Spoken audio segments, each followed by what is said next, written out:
नमस्कार, राम राम प्यारे साथियों, कैसे आप सभी लोग। उम्मीद है आप सब लोग अच्छे होंगे। तो जैसा कि आप लोगों को पता है कि अपने बुद्धि के सिद्धांत चले हुए हैं, ऑलरेडी मैं 2 करवा चुकी हूँ, बीने का एक कारक सिद्धांत और स्पेयरमैन का द्विकारक सिद्धांत। तो अब हम करेंगे थ्रस्टन थ्योरी, यानी कि Thurstone group factor theory. Thurstone group factor theory, ठीक है, यानी कि थ्रस्टन समूह सिद्धांत। क्या होगा? थ्रस्टन का समूह सिद्धांत। देखिए, अब तक हमने 2 थ्योरी पढ़ी। बीने जी बोले कि हमारी बुद्धि एक है, बिल्कुल अखंड है, अविभाजित है। एक माना बीने जी ने, ठीक है। उसके बाद आए स्पीयरमैन जी, बोले कि नहीं, बुद्धि को तो 2 हिस्सों में बांटो। एक तो क्या होती है, जी कारक होता है एक में तो, और एक में क्या होता है, एस कारक होता है। स्पीयरमैन ने 2 हिस्सों में बांट दी, ठीक है, हम वहाँ तक भी चल रहे थे। लेकिन उसके बाद आए अपने थ्रस्टन क्या बोले कि बुद्धि के 2 नहीं, बुद्धि के करो 7 हिस्से। कितने हिस्से कर दो? 7 हिस्से, ठीक है। थ्रस्टन जी ने क्या कहा कि जो हमारी जो बुद्धि होती है ना, उसके अंदर एक तरीके से 7 तरीके की क्या होती हैं, योग्यताएं होती हैं। कितने तरीके की? कोई भी एक इंसान है ना, मान लो एक इंसान की क्या है बुद्धि का, मैं ऐसे सोच रही हूँ कि डायग्राम है, इसके अंदर पता है कितनी कैपेबिलिटी होती है, एबिलिटी कितनी होती है इसके अंदर? 7 होती है। जैसे एक, इसकी बुद्धि को मैं 7 हिस्सों में बांट देती हूँ, 2, 3, 4, 5, 6 और 7, ठीक है। इन्होंने कहा कि जो किसी भी कोई भी इंसान हुआ, उसके अंदर कितनी तरीके की एबिलिटी होती है, मेंटल एबिलिटी, मानसिक योग्यताएं कितने तरीके की होती हैं? 7 तरीके की होती हैं। उन्होंने कहा कि जो आप IQ वगैरह पे आप ये बच्चे की बुद्धि माप रहे हो, उनको मत मापो। थ्रस्टन जी के अकॉर्डिंग बता रही हूँ मैं, बल्कि आप इन 7 योग्यताओं को देख लो कि किस बच्चे में कौन सी योग्यता ज़्यादा है, ठीक है। वहीं से उस बच्चे का परीक्षण हो जाएगा, ठीक है। और इन्होंने इनको क्या माना है, इन 7 जो योग्यताएं हैं ना, इनको क्या माना? स्वतंत्र माना है। स्वतंत्र का मतलब, हो सकता है कोई बच्चा एक चीज़ में बहुत अच्छा हो और बाकी 6 चीज़ों में क्या हो, नॉर्मल हो, ठीक है। सारी क्या है, स्वतंत्र है अपने आप में। कोई ज़्यादा हो सकती है, कोई कम हो सकती है, बिल्कुल इंडिपेंडेंट है ये, ठीक है। बिल्कुल अलग अलग ग्रुप है इनके, जैसे ये एक ग्रुप अलग हो गया, ये ग्रुप अलग, ये अलग, ठीक है, इंडिपेंडेंट है। ऐसा नहीं है कि ये है और ये आपस में मिली हुई है, नहीं, ठीक है, ये बिल्कुल क्या है, इंडिपेंडेंट है, स्वतंत्र है। बहुत ईजी सा टॉपिक है, ठीक है, कुछ ज़्यादा इसके अंदर है नहीं, फटाफट से करवा देते हैं। देखो, इन्होंने एक बात बताई, पीएम में टर्म दे दी इन्होंने।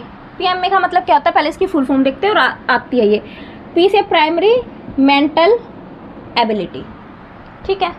प्राइमरी मेंटल एबिलिटी, इन्होंने क्या कहा, हर एक इंसान के अंदर है ना कुछ 7 मानसिक योग्यताएं होती है। वो मैंने अभी तो बताया, मुख्य रूप से 7 मानसिक योग्यताएं होती हैं। मुख्य यानी कि प्राइमरी, मानसिक यानी कि मेंटल, और एबिलिटी यानी कि योग्यताएं। तो इसलिए इन्होंने एक टर्म का यूज कर दिया, किसका? पीएमए का, ठीक है, कि जो मेन है, मुख्य है, प्राइमरी है, वो कितनी योग्यताएं होती है किसी के अंदर? 7 होती हैं। तो पी से प्राइमरी, एम से मेंटल, ए से एबिलिटी, इसको ध्यान में रखना।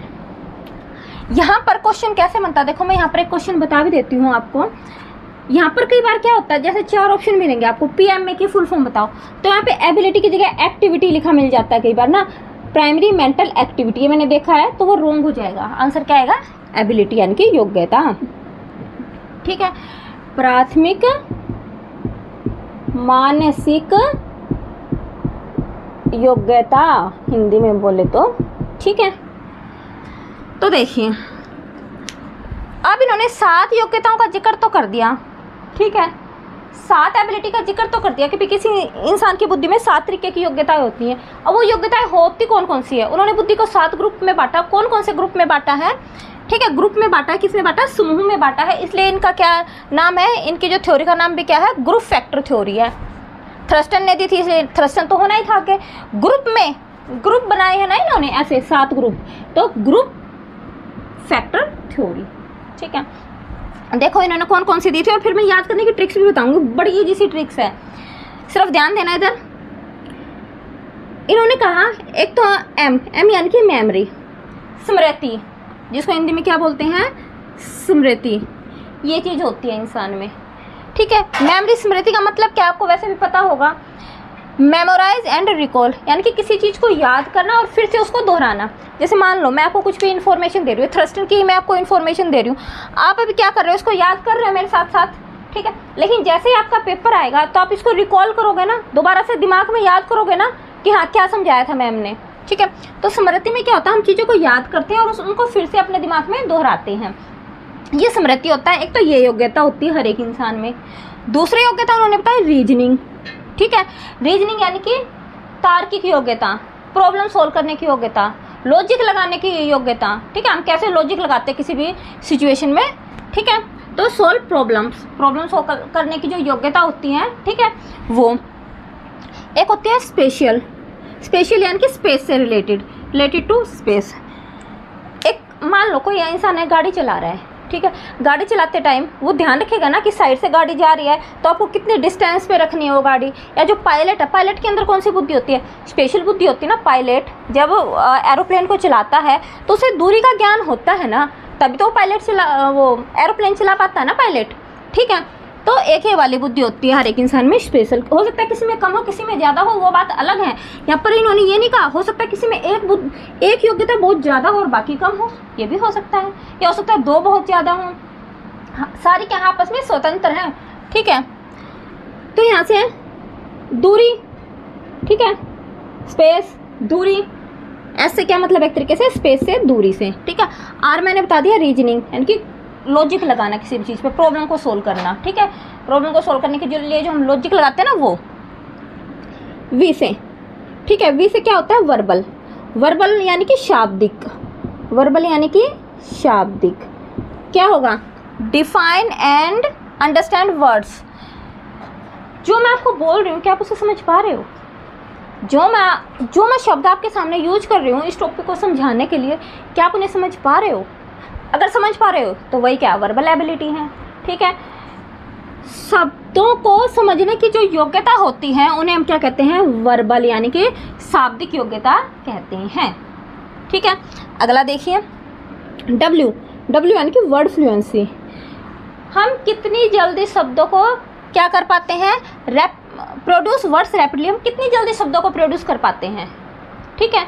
मान लो मैं आपके सामने कुछ भी सिचुएशन दे दूँ, फिल करने के लिए दे दूँ और नीचे मैं 4 ऑप्शन दे दूँ, तो आप कितनी क्विकली उन वर्ड्स को समझ पाते हो, ठीक है। वर्बल तो आपको समझने की, अंडरस्टैंड करने की, ठीक है। ये जो वर्बल है, जो शाब्दिक हो, तो आपको समझने की, और जो वर्ड्स यानी कि आप कितनी क्विकली उस चीज़ को कर पाते हो। आई बात नहीं, दोनों में डिफरेंस पता चला।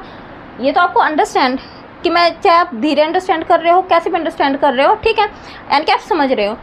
डब्ल्यू यानी कि वर्ड से रिलेटेड, हमारी वर्ड फ्लुएंसी कितनी है, ठीक है, यानी कि हमारे जो वर्ड्स हैं उनको प्रोड्यूस हम कितनी जल्दी कर पाते हैं, उनको कितनी जल्दी समझ पाते हैं, ठीक है। ये हो गई। अगला था परसेप्चुअल प्रत्यक्षकरण। अच्छा, वर्ड फ्लुएंसी तो आपको पता होगा, वर्ड यानी कि शब्द प्रवाहयता,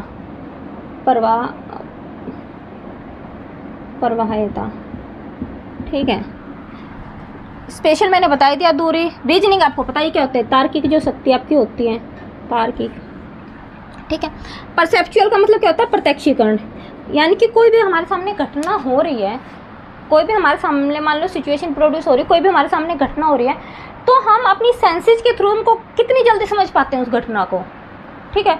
उन्हें क्या कहते हैं, परसेप्चुअल कहते हैं। जैसे see difference and similarities amongst objects के अंदर हमें समानता और डिफरेंस, यानी कि समानता और क्या बोलते हैं इसको, डिफरेंस को, कि हमें किसी पे डिफरेंस देखना, ठीक है, किसी के अंदर समानता और असमानता देखना, ठीक है, समानता और असमानता। जैसे आपने देखा होगा ना न्यूज़पेपर में ऐसे 2 वे आते हैं, ठीक है, पिक्चर बनी हुई होती है कुछ और कहते हैं इनके अंदर क्या है, 5 अंतर ढूंढो। तो किसका उदाहरण होगा, परसेप्चुअल का उदाहरण होगा, ठीक है। आप अपनी इंद्रियों के द्वारा कितना उनके अंदर डिफरेंस देख पाते हो, कितना आप इंद्रियों का यूज कर पाते हो वहाँ पर, तो किसका उदाहरण हो गया, प्रत्यक्षीकरण का उदाहरण हो गया, किसका, परसेप्चुअल का उदाहरण हो गया, ठीक है। अगला आपका एन है न्यूमेरिकल, सोल्व अरिथमेटिकल प्रॉब्लम, जितनी भी आप अंकगणित से रिलेटेड, ठीक है, या फिर अंकों से रिलेटेड जो भी आप प्रॉब्लम सोल्व करते हो वो आपकी क्या होती है, न्यूमेरिकल प्रॉब्लम होती है, यानी कि अंकगणित गणितीय अंकगणितीय, जो आपकी अंकगणितीय योग्यता होती है ना, वो आपकी क्या होती है, न्यूमेरिकल।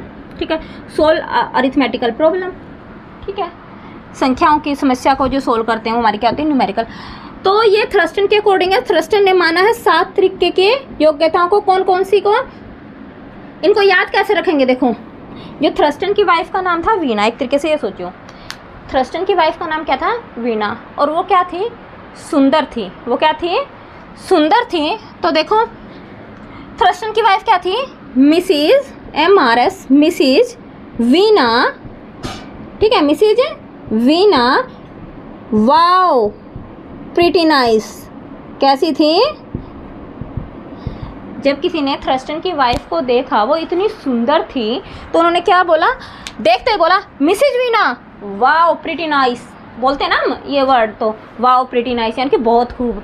ठीक है, तो यहाँ से आप इसको याद कर सकते हो। कैसे, क्या ट्रिक्स बनी हमारी, देखिए इधर जो थ्रस्टन की वाइफ थी ना वो वीणा थी, तो हम यहाँ से ऐसे याद कर सकते हैं, मिसिज, ठीक है, ऐसे मिसिज वीणा, जो मिसिज वीणा थी वो क्या थी, वाओ प्रीटी नाइस, कैसी थी, वाओ प्रीटी नाइस। ठीक है, क्या थी वो, बहुत ही खूब थी, बहुत ही सुंदर थी। ठीक है, क्या थी, बहुत ही ज़्यादा सुंदर थी। तो मिसिज MRS हो गया, M से मेमोरी, R से रीजनिंग, S से स्पेशल। ठीक है, V से वर्बल, V से क्या अपना हो जाएगा, वर्बल, W से वर्ड फ्लुएंसी। ठीक है, P से क्या होएगा, परसेप्चुअल, और N से क्या हो जाएगा हमारा, न्यूमेरिकल प्रॉब्लम या न्यूमेरिकल एबिलिटी हम इसको बोल सकते हैं। तो क्या ट्रिक्स बन गई हमारी, मिसिज वीणा, मिसिज MRS, मिसिज, तीनों आ गए ना, MRS, वीणा, V, wow pretty nice, W से वर्ड फ्लुएंसी, P से परसेप्चुअल, और N से क्या होएगा हमारा, न्यूमेरिकल एबिलिटी।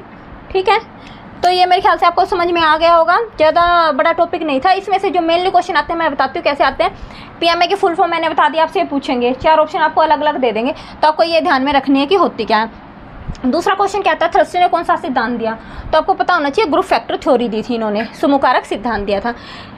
एक क्वेश्चन कैसे बनते हैं कि आपको क्या बोल देंगे कि थ्रस्टन जी ने जो है अपनी योग्यताओं में कौन सी योग्यता शामिल नहीं की है। जैसे 3 तो आपको ठीक दे देंगे। ठीक है, मान लो उन्होंने एक मेमोरी दे दिया, एक रीजनिंग दे दिया, एक स्पेशल दे दिया, तीनों दे दिए, स्मृति दे दिया, तार्किक दे दिया और दूरी दे दिया। ठीक है, स्थान संबंधी दे दिया, और जो 4th होगा वो मान लो उन्होंने क्या दे दिया, सामान्य कारक दे दिया।